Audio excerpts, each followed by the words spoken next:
ఏం సార్ ఏం చేయమన్నారు రిపీట్ వండుకోమన్నారా? It's amazing. ఇది మీరు పూలు కంటే కూడా ఇది ఇస్తే బెటర్ అని చెప్పారు.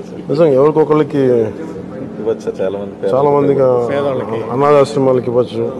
చాలా నా రిక్వెస్ట్ కూడా అందరికీ చాలా మంది విగ్రహాలు శాల్వాస్ ఇవన్నీ తీసుకొస్తా ఉన్నాను.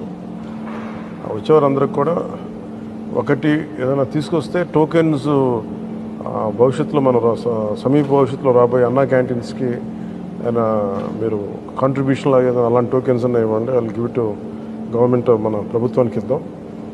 అలాగే మీకు ఏదైనా పర్సనల్గా ఇద్దాం అనుకుంటే ఇలాంటి ఏదైనా ఇవ్వగలిగితే అది నేను అనాథాశ్రమాలకు పంపిస్తాను. అలా కాకుండా ఈ విగ్రహాలు శాల్వాలు ఇవన్నీ నిరుపయోగంగా అయిపోతున్నాయి. ఆ విగ్రహాలకు కూడా ఏం చేయాలో తెలియట్లేదు. అందుకని దయచేసి నా విన్నపం, మా ఎంపీస్ ఇది స్టార్ట్ చేశారు, ఇనిషియేట్ చేశారు. ఇట్లా మనస్ఫూర్తిగా వారి స్ఫూర్తిని తీసుకొని అందరిని దయచేసి కూరగాయలు ఇమ్మని కాదు కానీ ఫ్లవర్ బుకేస్తో మనీ వేస్ట్ చేయొద్దు, విగ్రహాల కోసం ఇబ్బంది పడద్దు, షాల్స్ కూడా తేకండి. నా రిక్వెస్ట్ అది ఒకటి.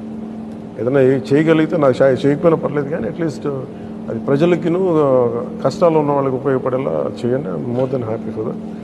Thank you sir. Thank you very much.